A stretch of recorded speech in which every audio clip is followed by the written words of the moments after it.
It seems simple.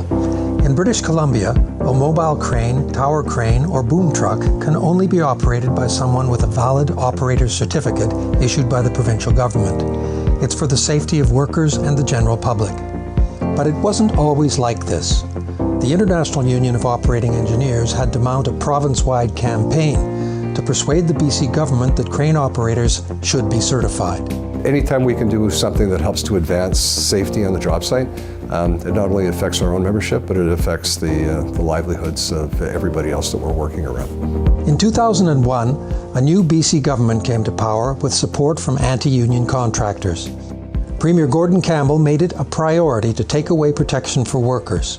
He fired safety inspectors and shut down the Industry Training Commission, or ITAC, putting an end to the government's role in skills training and in the licensing of crane operators. What if someone told you that the person operating that crane required no approved training or mandatory trade qualification? That's exactly the case according to the Union of Operating Engineers, which claims that your safety and the safety of construction workers around the province is at risk.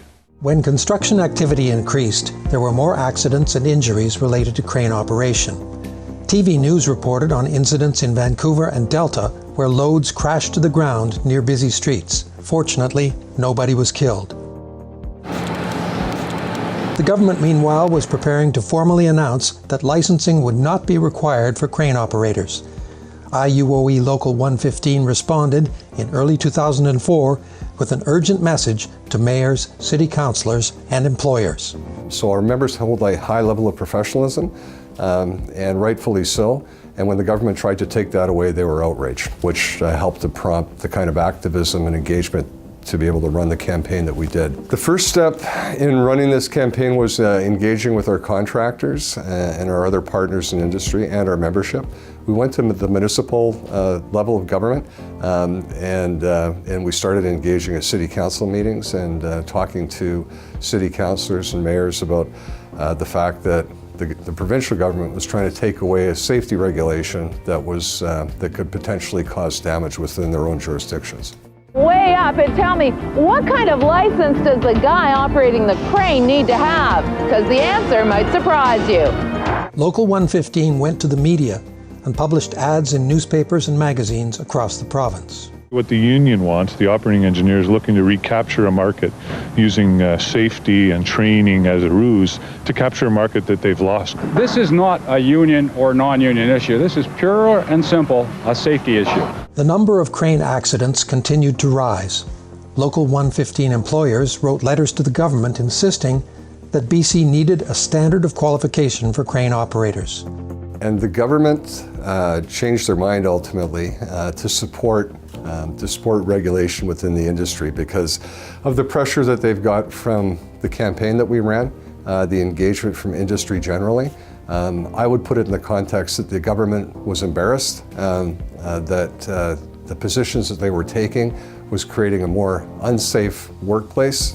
The result of that process was the initiation of the BC Association for Crane Safety for the certification of crane operators, and in tandem, Fulford Harbour, a third-party assessing agency, was developed to assess crane operators' skill and ability prior to them becoming certified through the BC Association for Crane Safety.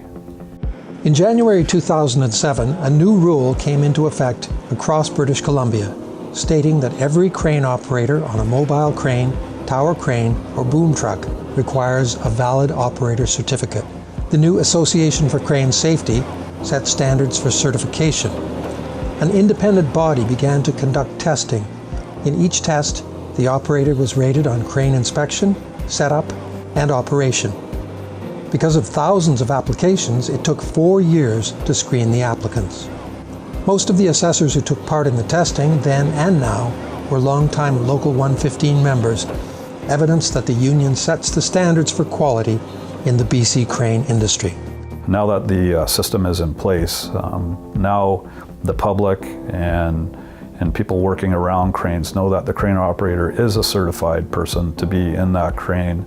There is a registry, and there's no question once a regulation is brought into place that it does make the industry safer, and it's supported by industry, by our members, and by the union.